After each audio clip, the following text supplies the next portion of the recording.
Okay, so welcome to what should have been the second time you were on the channel, Leggy.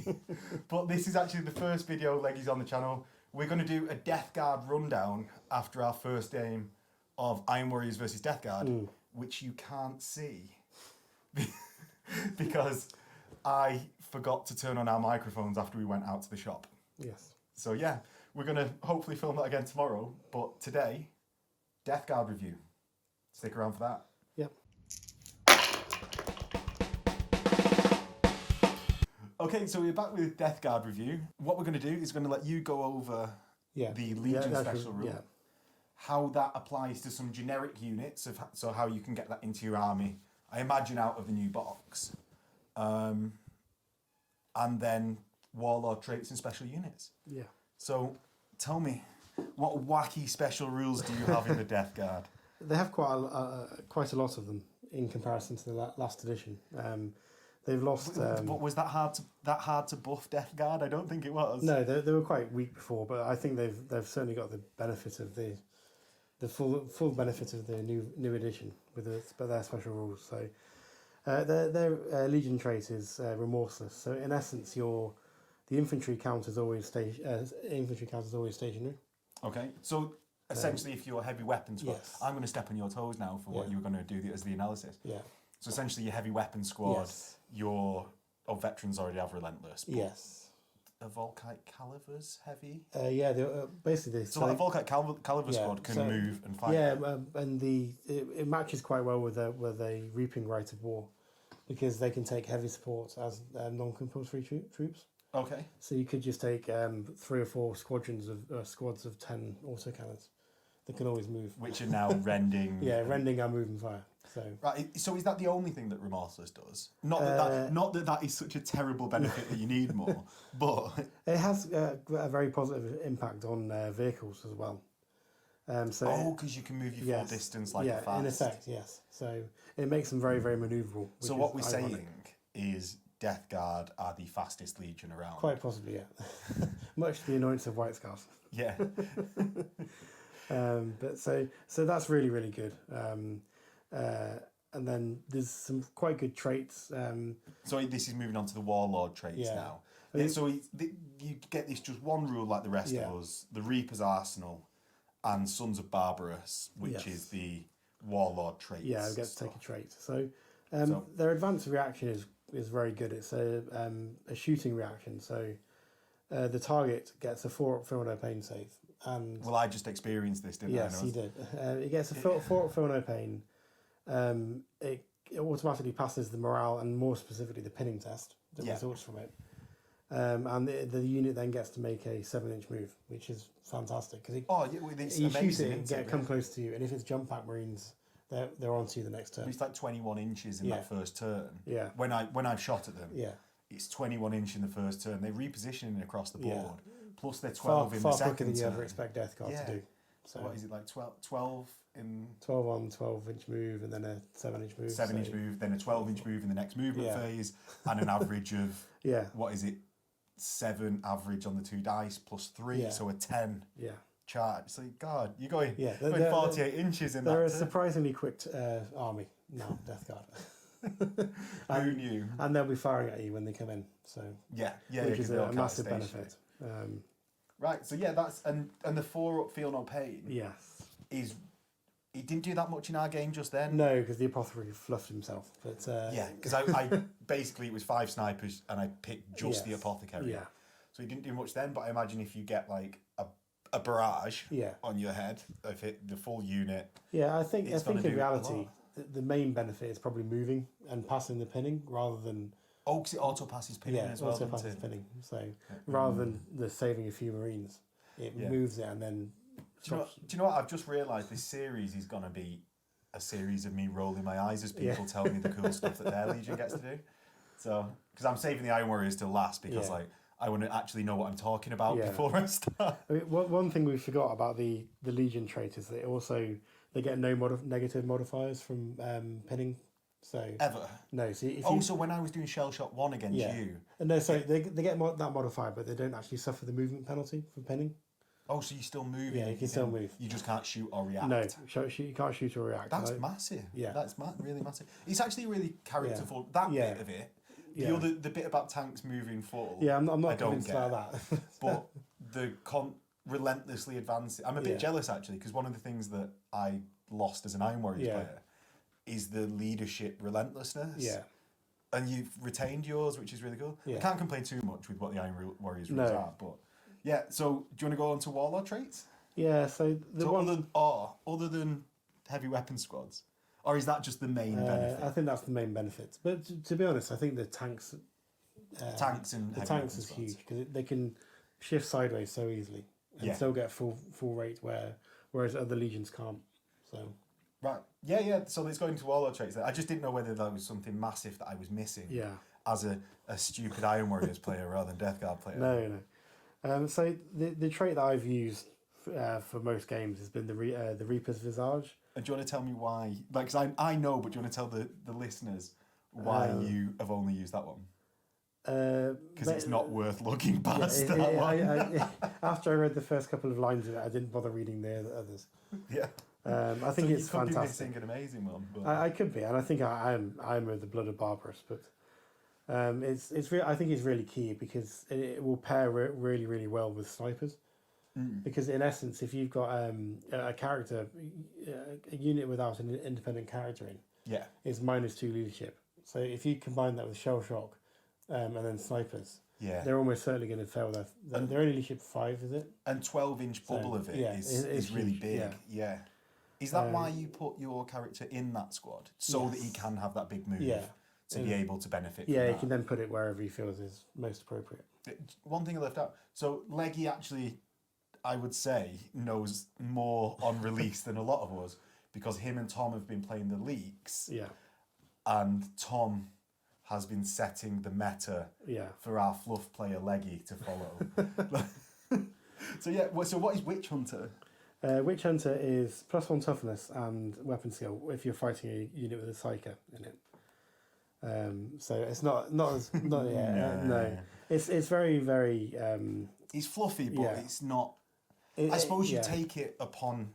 If you're fighting a demon army, I think it's really beneficial. But or if you just end up playing Thousand Suns, it's just would you still take the Reaper's Visage? I would probably just take the other two, to be honest. Still, it's more generic. I'm not a big fan of something that's really special, incredibly specialised. Right. I think if something benefits the whole army more, it's probably better rather than overall. just that. Yeah. No, I can see that. And then the Blood of Barbarous is an interesting one because if you've got Rending, Murderous Strike, or Poisoned, you only get affected by it on a 6. Is that just the Warlord, or is it also the unit? It's the Warlord or his unit. So that's actually really big. Yeah. Like we were just saying before, it doesn't affect breaching. No. So that's extra bookkeeping for everyone to remember. But that's really big with the amount of rending in this edition. Yeah, I think that one of the Reaper's Visage are better than the other option and better than the rulebook ones. But you would default to the Reaper's Visage? Yeah, I would default to it. I just think it's generally better in the game. Yeah. For the majority of situations. Yeah. I agree because I think this is going to be, if you can get those minuses, it's going to be the addition of getting pinned. Yeah. It's like Stunlock. It's like Stunlock edition, like basically. So then, Rites of War. Yeah. So the first one we've got is the Reaping, which is what traditionally Death Guard used all the time in V1. That basically makes. Was it that ubiquitous in V1? Yes, almost everyone used it. You basically allows veterans to be troops and heavy support choices to be non-compulsory troops. Right. Okay. So the only bad thing is that it doesn't make them line, so they don't score. And you were saying that because this is something that's been in the loyalist tendencies. Yeah, the loyalist Rites of War, where they change it into troops, tend to get line troops. But then traitors. Traitors tend not to. So.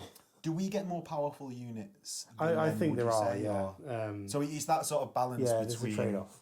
Yeah, we get slightly more powerful, maybe. Maybe, we don't know yet. Yeah. And they get more line, they get more scoring. So. Yeah. But the other big positive for this one is you get rag grenades on characters. So that was always in it, wasn't it? But 10 points for sergeants in effect. And that's more benefit now that tech greens have lost the rag grenades. Yeah, lost rag grenades. As we found out about 25 minutes ago. But I think that the biggest problem by a mile for me of the Reaping is he can't run. Yeah. And I think that can be huge. Just again, I really like the mobility in the army. Yeah, especially because we... I can't say like for you because I'm not like attached at the hip, but like... At least because you come to our events, and by the sounds of it, you guys, like you and Tom, it's always in the Warrington meta. Yeah, because Tom doesn't like killing anything with heavily armoured. He always wants to play it. Fair. Because he likes playing infantry. So so like he's very objective based games. So whereas Death Guard, because a lot of their special units are Terminators, they tend to need Spartans or Land Raiders. Right. And because they can't run. Or you can't even deep strike, which is a pain if you've got a termite or a dreadnought drop pod. Okay. So like termite meta is gone for them if you take that. But then the one in our game that you took was Creeping Death. The Creeping Death. I think this in the last edition, this was a very looked over Rite of War.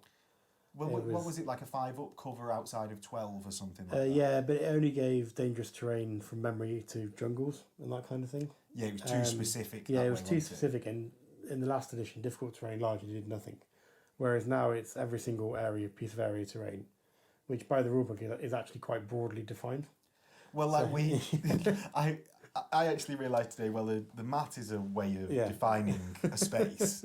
So as the rules of we could work out from memory is written, like you could actually argue that the table is... Yeah, I'm sure there would be some arguments with it, but you get... We'll leave that to the Las Vegas Open crowd. Yeah. Or maybe competitive... Shout out to Competitive Heresy. You guys have an argument about that and get back to us. Yeah. But I think it's just a generically very good Rite of War.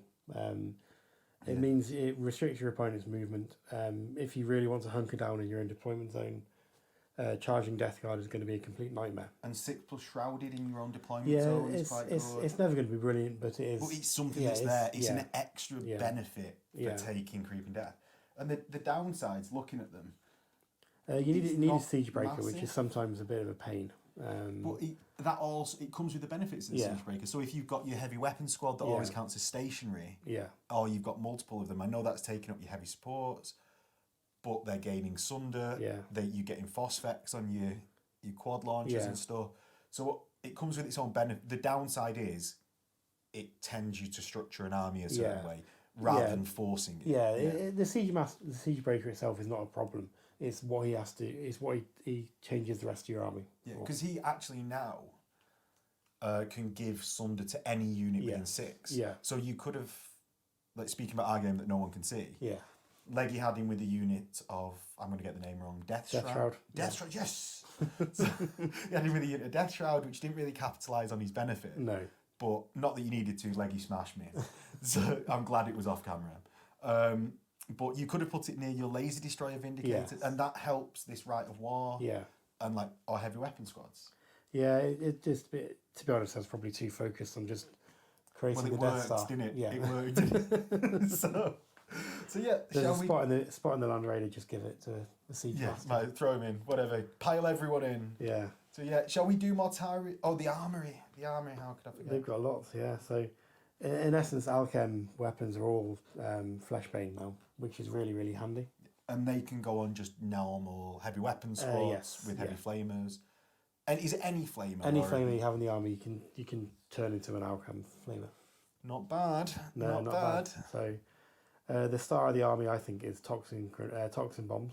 So 10 points, you can give the unit a toxin bomb. Yeah. Whenever you get charged, if you roll a 1, you take a wound with no armor or cover. Is that on the charge roll? Yes, yeah. 10 points though, it's like relying on them 2 dice to roll a 1. Yeah, it's not standout. It's not a standout. It's another annoying thing, but it pairs really well with Creeping Death. So if you're already charging and through dangerous terrain, and you're already taking off 1 in 6. So if you're staying, if you're defending your deployment zone, you have toxin bombs on all your units and your heavy weapon squads that can move and fire. If someone charges into your deployment zone on a 1, they're taking a wound. Yeah. And then also, if on their charge rolls they roll a 1, they're taking wounds. Yeah. So it's just little damage which will add up. But those are the fun little things. It's not like one massive smash room. No, exactly. It's not. They're little additions to build it up. Yeah. And then we've got power sides where the Death Shroud weapons. Have they made Reaping Blow any easier to work out? Not easy to work out, but it is better because it's not -1 initiative anymore. Right, okay, so it's still at initiative. Yeah. They're only AP3, which is worse than last edition, right? It is worse, but they are rending. So rending 6. So that's now like a power sword that's two-handed, though. Yeah, in effect. So with the Reaping Blow 1, I could have just had a power sword and bolt pistol, and it's the same. I mean, because of the +2 strength. Yeah, the +2 strength is quite big because if it's in the Reaping and you've got rag grenades, you're instant deathing. Double people. Yeah, you're instant deathing people's Marines in combat. Right. Which is quite big. And if Typhon's got toxin rag grenades as standard. Okay, so you don't even need to take the. No, you don't necessarily need to take the Rite of War. But and then Mortarian. I like that laugh. Is he a good one, or is he? What's the snap decision? I think he's, and I don't think the Death Guard have any standout specific brilliant units. I just think they're good generally across the board. Which then adds up to a very solid legion. Because he's a lot tougher than normal Primarchs because he's got a 2-up, the same 2-up, 4-up they all have. Yeah. But he's got a 4-up, it will not die. Yeah. So, and he starts with 7 wounds. I'm not sure what the other Primarchs do. I will look it up while you give us a rundown of Mortarian. And he causes fear, which is again massive in the new edition. So he is +1 strength, +1 toughness, and +1 wound over Magnus. Yeah. So one of everything. So one of everything that you really need. Yeah. He's got one more of. Yeah, that it will not die. Yeah. Really good. He's got his 2-up, 4-up. The controlling player must redeploy.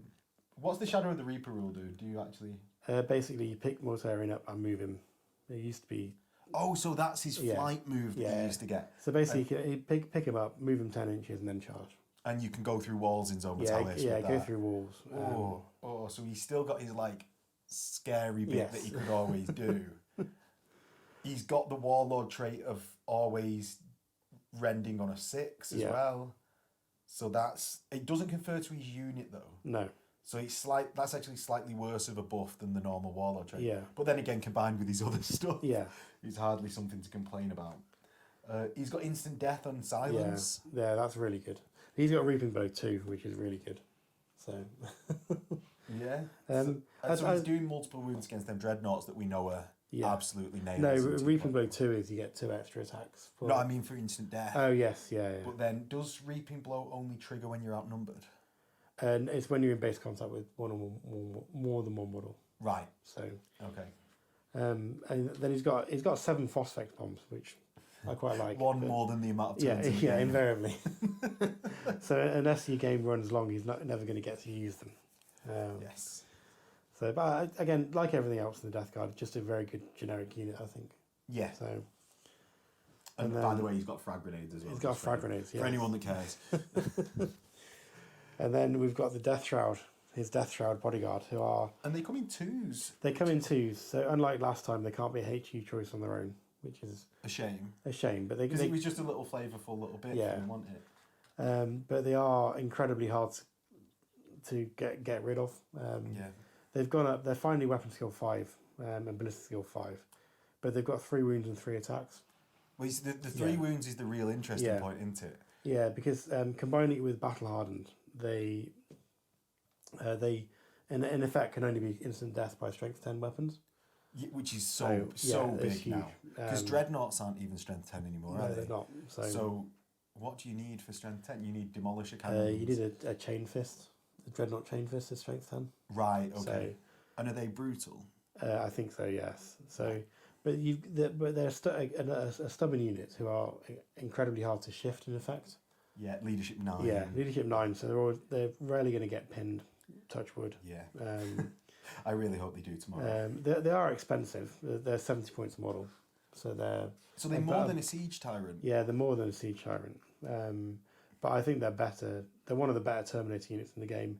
They're let down slightly by the AP3. For the powered side. Yeah, which is why I think you need to combo them with an AP2 character.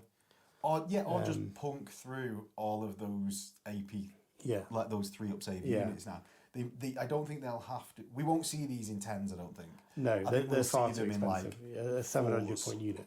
Like 4s, 3s. Yeah. Because with the new combat rules, especially with so many wounds and only doubling them out on a 10, I think 3 of them, you send them in and just get rid of the little units reliably.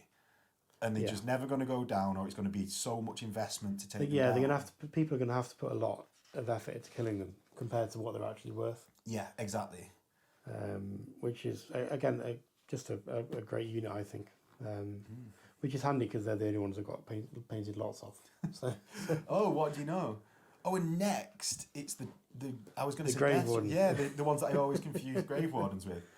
So these were amazing in the last edition. Yeah, they were.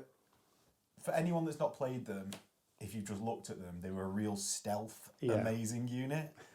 But how are they in this edition?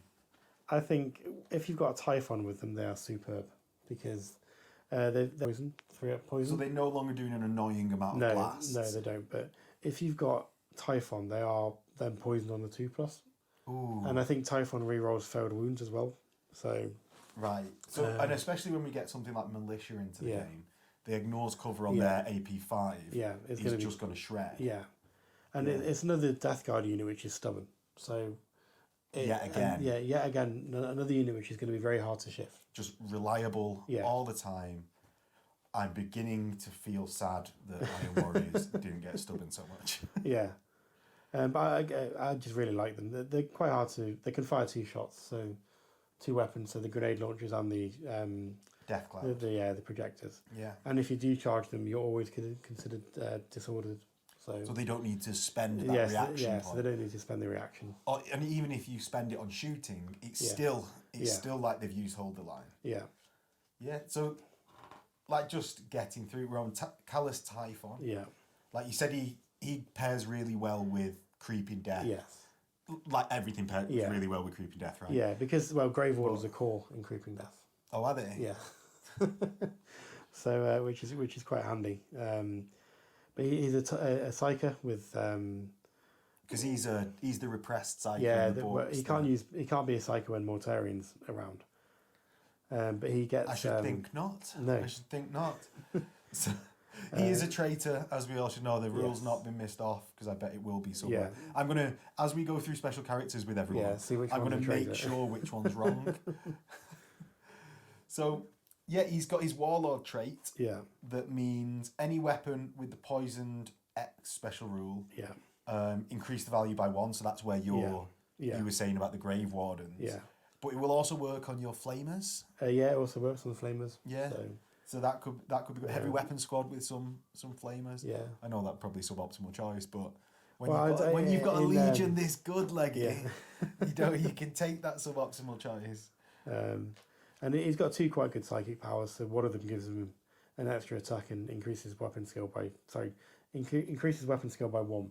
Okay. And attacks by D3. And the other one is a large blast template doing some hits. Large blast stuff. Yeah, but again it wounds on 2s with a reroll. So your strength ones are not damaging any like.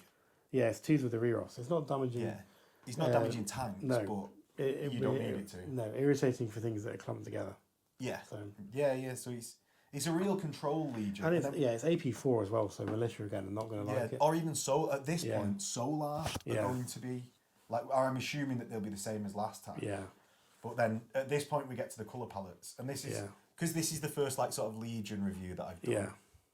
I actually really like these colour palettes in the book. So I think like just the brilliant inclusion. We were saying before the book's a bit bulky. Yeah, I like the background where it's a green background. Yeah, so. Yeah, match. It's a nice green as well. Let's get into the design of the book. It's a nice chem green. It's a pretty book, and that's actually the first time I've seen that Praetor look a nice model. So Leggy's referring to the Axe Preator in the new box. I'm going to hold my tongue on it. Yeah. I like the axe. I like the cape. I don't think it looks particularly 30k. No, but I suppose this is where they're getting into the. Yeah. This is a whole different cast. Yeah. But this is where they're getting into like the chaos space marines, and I think it's a great model. I just don't know whether I personally like it for my aesthetic of my army. I think Death Guard for me will always be Mark III. Yeah, not Mark plain II. And simple. No fancy stuff, but they get the job done. So do we want to go over like we've done the rules since we're getting into like aesthetic choices, like. So, why not Mark II Death Guard for you? Because they're the Siege Legion, slow. Just Mark availability of the actual models. Oh, right, okay. To be honest, so. God, have a stronger opinion, Leggy. No, I'm going to fight to the death that it should be Mark III. I mean, Mark II from some respects because they're easy to paint because they've not got all of the trim around the legs. Yes. So. But I think the Death Guard like generally, a true Death Guard player. The ease of paint job, and that's the entire reason for the Death Guard being white. So it fits exactly, quite well. So nothing fancy, but they just get the job done. Yeah. Whereas as an Iron Warriors player, I'm going to say that paint job should be first. Yeah. Like, because there's so many people that choose Iron Warriors specifically to paint them well. Like, it's not the other way around at all. Whoa. No. 57 layers of silver. Of course. All different shades. And I think that's actually our review. Yeah. Like, we've got to the end of the Death Guard section. In a few months, if we play again and you're up for it. Yeah. Like, I mean, if I ever let you play again after that horrible tabling. So yeah, we might do an updated version as we get more experience, but I think you've given us a pretty good rundown there. Yeah, I think they're a solid Legion. Yeah. Not the greatest, but by far and away not the worst. Yeah, which is all it needs to be. Like, because then it's down to your skill as a player, honed against Tom, the wackiest in the north, which is saying something. Just remember to take searchlights and augury scanners. Oh yeah, that's it. It's Searchlight and augury scanner meta is about quick rundown, night fighting, can only shoot 24 inches and -1 to hit. Yeah. Within that 24, mental. But yeah, that's our review. If you liked it, click like, subscribe, comment below, and there is a Patreon link to buy a coffee if you want to help us get out of bed in the morning. And we'll catch you around. See you in a bit. See you later. Bye. As you realise you need to say bye.